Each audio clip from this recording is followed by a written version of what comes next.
Proposal Safira, saya dari Manajemen Bisore tingkat 2 semester 4. Saya akan menjelaskan tentang metode penelitian yang ada di bab 3, topik latar belakang masalah dan judul. Baik, yang pertama adalah sebelum menyusun proposal penelitian dan melaksanakan suatu penelitian, seseorang wajib memilih topik atau masalah pokok penelitian. Nah, yang pertama itu adalah topik penelitian. Yang dimaksud adalah bidang kajian yang akan menjadi pokok bahasa dalam penelitian. Beberapa ahli mengemukakan pendapatnya tentang topik penelitian. Disebutkan bahwa terdapat 4 kriteria, yaitu ada nilai, keaslian, kepraktisan, dan kesatuan.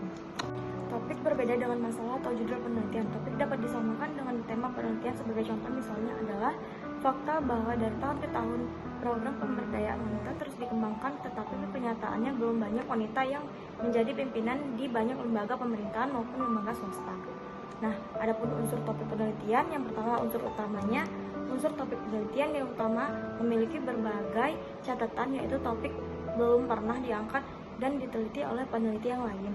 Yang kedua, unsur penunjang dalam menentukan topik penelitian wajib dikuasai oleh peneliti. Jadi, saat membuat topik penelitian, perhatikan beberapa poin yang dapat dijadikan sebagai pertimbangan menentukan topik. Yang pertama, topik yang diangkat menjadi memiliki manfaat bagi orang lain.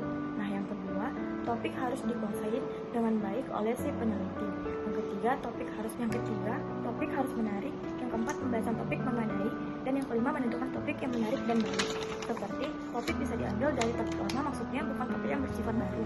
Yang kedua, tidak terlalu teknis karena justru menghilangkan kesan ilmiah. Yang ketiga, tidak mengambil topik yang sifatnya kontroversial karena jika dipaksakan tetap diambil, pengambilan data dapat menimbulkan masalah.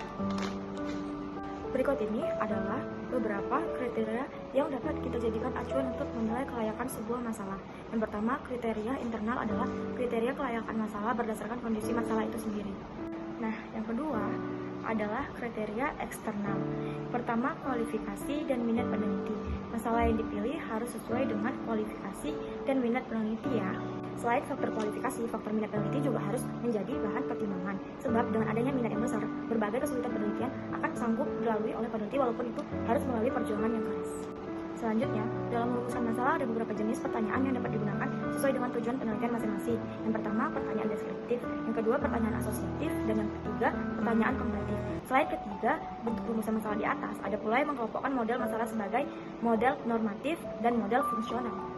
Rumusan masalah dalam penelitian kuantitatif adalah kondisi dalam penelitian baik kuantitatif ataupun kualitatif.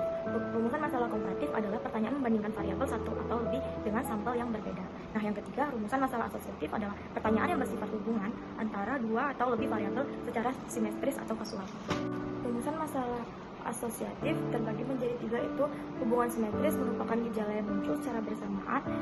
Terus hubungan kausal adalah yang muncul dari hubungan sebab akibat, dan yang ketiga, hubungan reciprokal adalah hubungan yang saling mempengaruhi. 3 rumusan permasalahan pada riset kuantitatif terpaut dengan variabel yang diteliti, sehingga rumusan masalah penelitian sangat spesifik untuk dijadikan acuan penelitian. Sekian presentasi dari saya mengenai bab 3 dari metode penelitian.